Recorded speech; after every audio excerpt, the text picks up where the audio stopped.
Hi everyone. We are here today with David Brett from Smartline and Brenton, and we're just going to have a bit of a chat with you, a bit about what's happening out in the market at the moment, and a bit about what the banks are doing, and just a little bit about what's trending at the moment.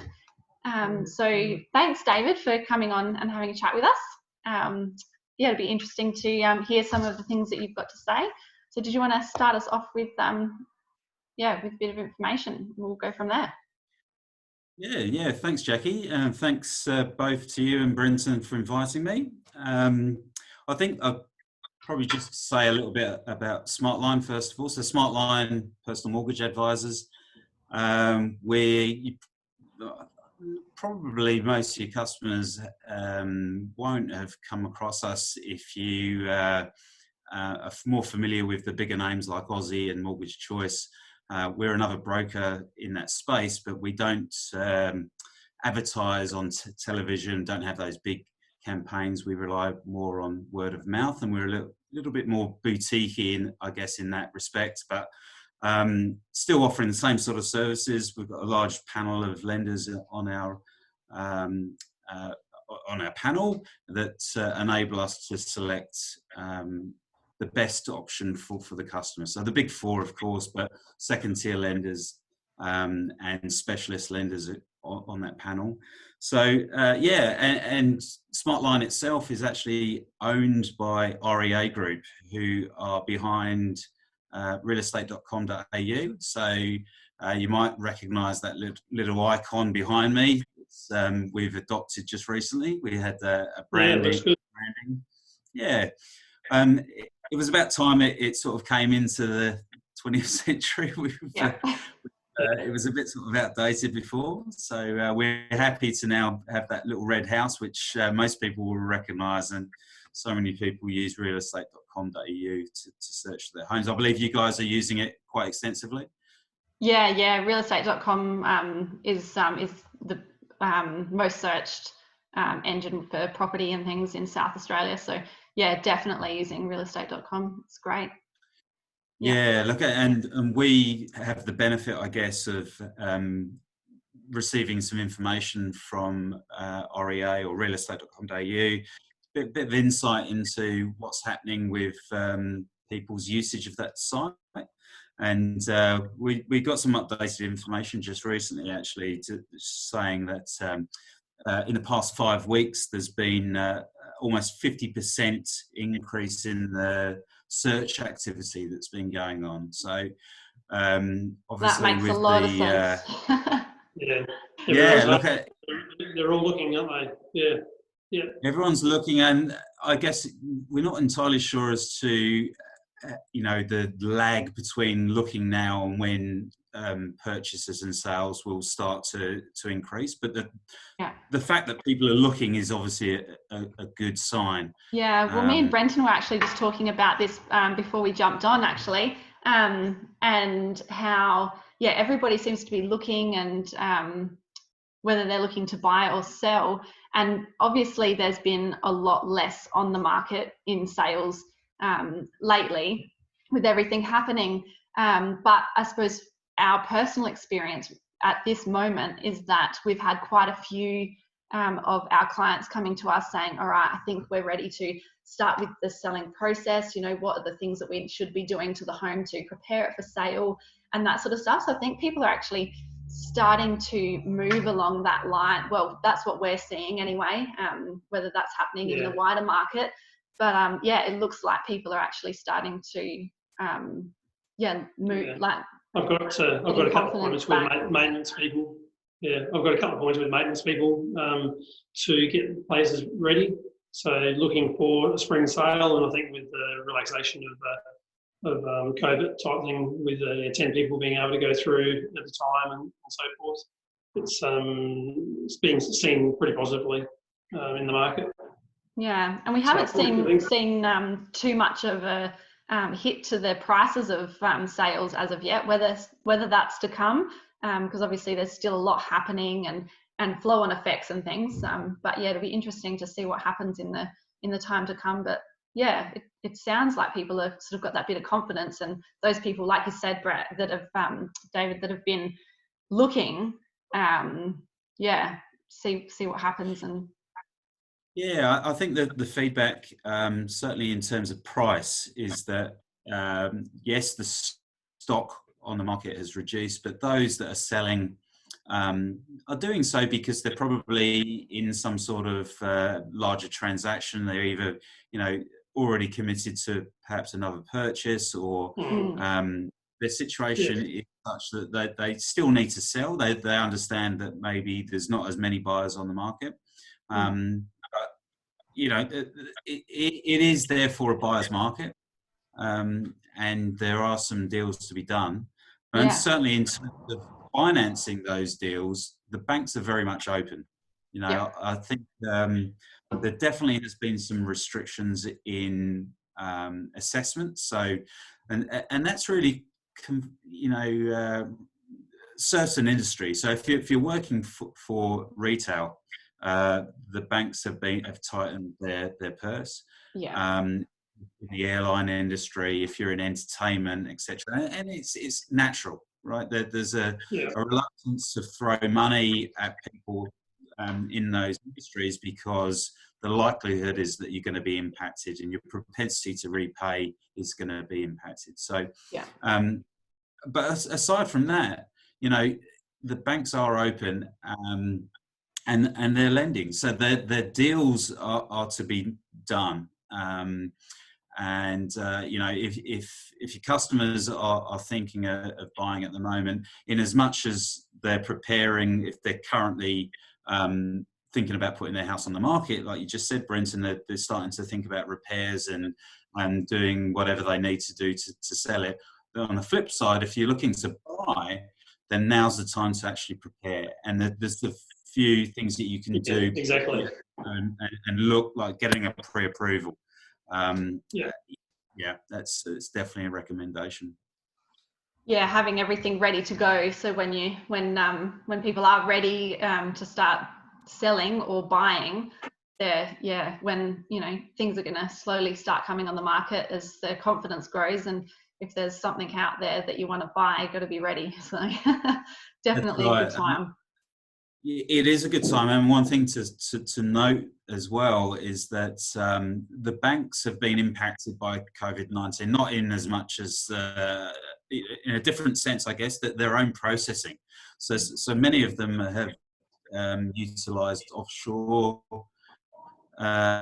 departments for the various parts of the process, and those offshore sites such as Manila. Their lockdown has been much tighter than Australia, so people haven't been able to go into their place of work, and the impact of that is that processing times for mortgage applications and settlements have been, in some cases, greatly impacted. There's huge turnaround time increases, and so getting ahead of the game and getting a pre-approval in place now is going to put you in best position for purchase. You can afford to get those rebates that some of those lenders are offering at the moment. We've got things like NAB have been offering a cashback rebate if you're purchasing. So that's really was unheard of previously. Most of the banks were only giving those type of rebates if you're refinancing. So there is cashback rebate for purchases, but you're going to have to deal with a big, long delay in getting your application approved. So getting it done now, pre-approval, it's in place, then you go and search the property, and then you buy it and get a cashback to pay for some of those costs that you might incur when you actually buy it. It's a great bonus. Yeah, so it's definitely researching time and getting everything ready while it's all sort of just still ramping back up, and that's so cool. You were talking a little bit before, we spoke about the fixed and variable rates, and there's been a little bit of a change there over time. Did you want to? So what we started to see really from the middle of March, it was that out of cycle RBA rate cut. The first time in history that there had been two rate drops in the period of a month. The banks reacted to that middle of March announcement by dropping their fixed rates. So all the previous RBA cuts have resulted in variable rates being reduced. In some cases, it was the full 25 basis points, and on a couple of occasions, the banks decided that they would only give a portion of that reduction. But the middle of March, there was only 2 lenders that dropped their variable rates. All of the rest dropped fixed, and the consequence of that is that we've now got this kind of big margin between the lowest fixed rates and the prevailing variable rates. It's about 0.75%, 75 basis points. So what that means is, even if the RBA drop their cash rates again at some point later this year, which is predicted, they haven't really got much more room. They've only got 25. Yeah.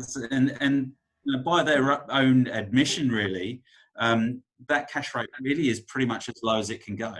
So the outcome of that is that there is great value in fixed rates. We're not seeing the likelihood of them going up anytime soon. In fact, deflation is being predicted. And when deflation is in the economy, then governments are going to try their hardest to keep interest rates as low as possible. So, we're seeing the potential for our migration to these people not able to come into the country, so our population becoming stagnant. That produces deflationary pressure, and most of the predictions now are that the interest rates, consequently, are going to be like they are probably for the next 3 years, and if not more. So it sounds like it could be a really good time to jump in and actually really look at buying and selling and things, and getting into the market. It could be a really good time at the moment, and maybe because a lot of people have always gone with variable, maybe it is a time at the moment to look at the fixed.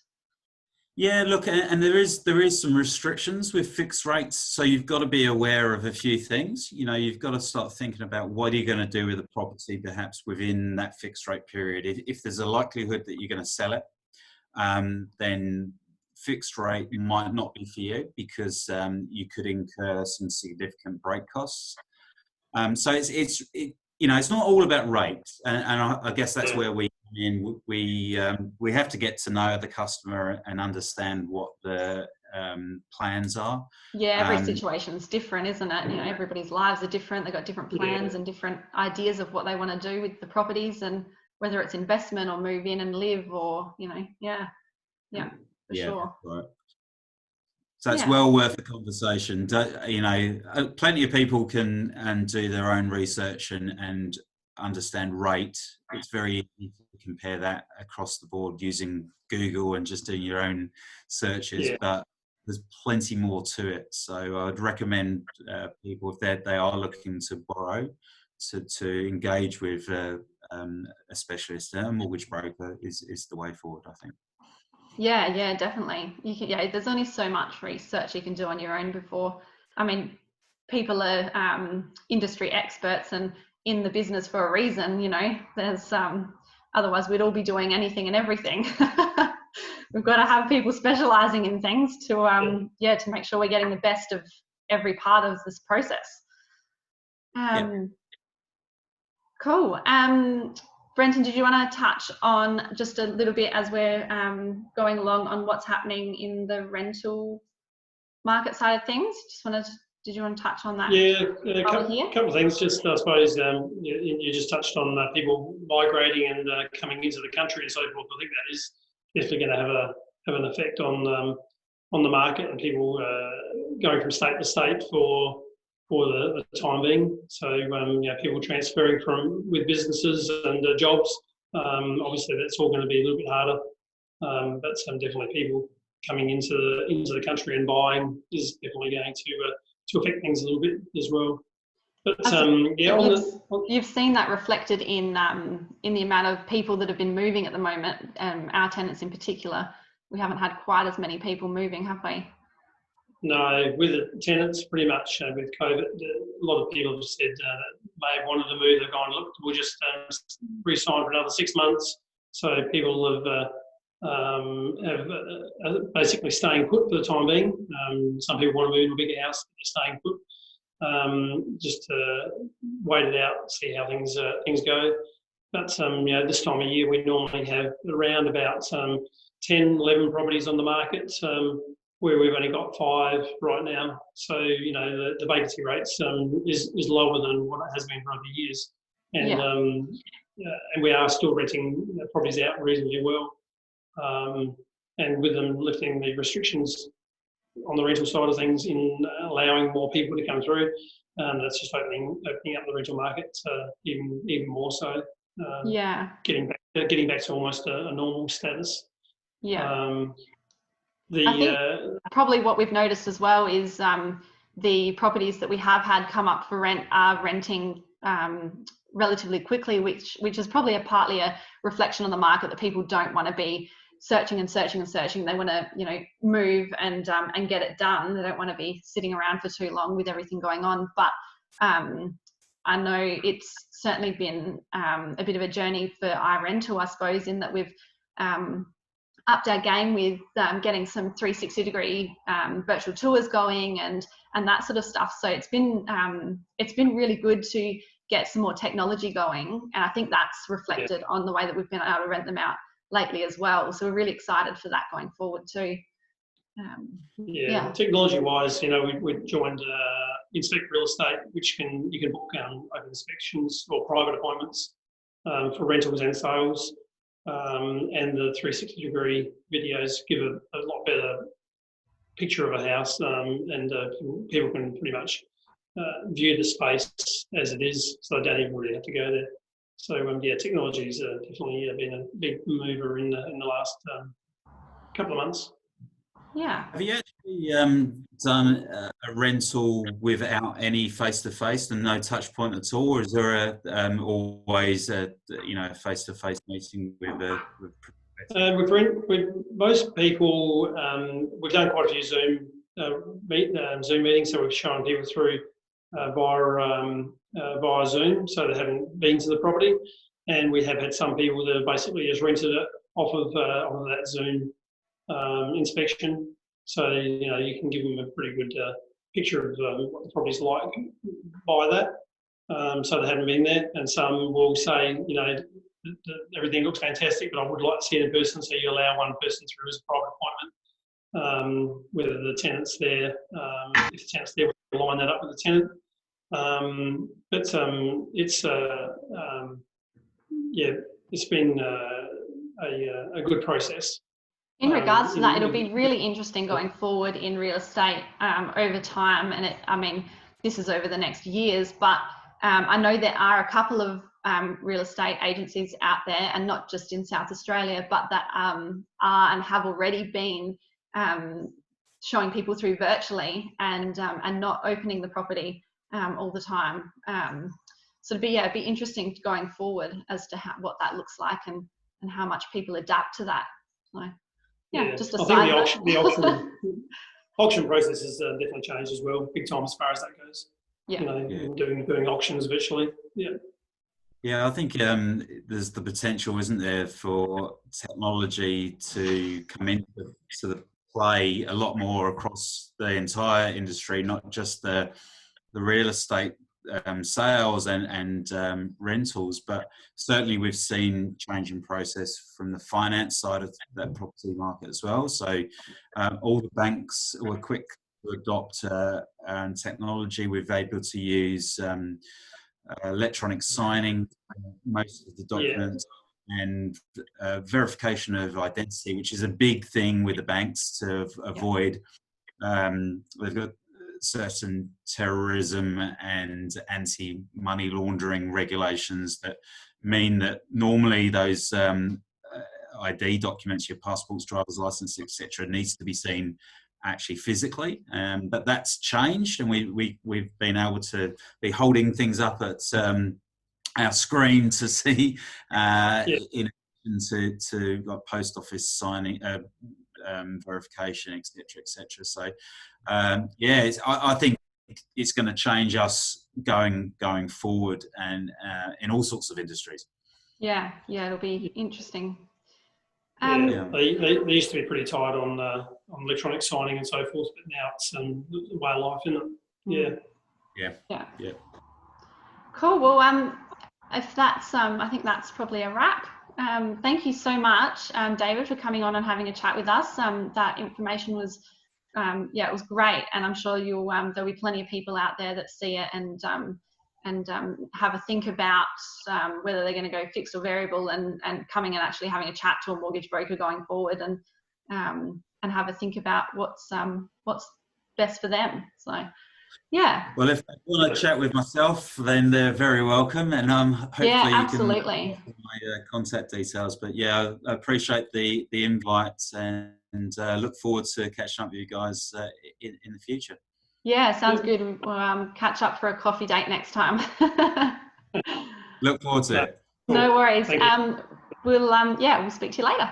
Thanks. All right. Cheers, guys. See you. Thanks. All right. Bye.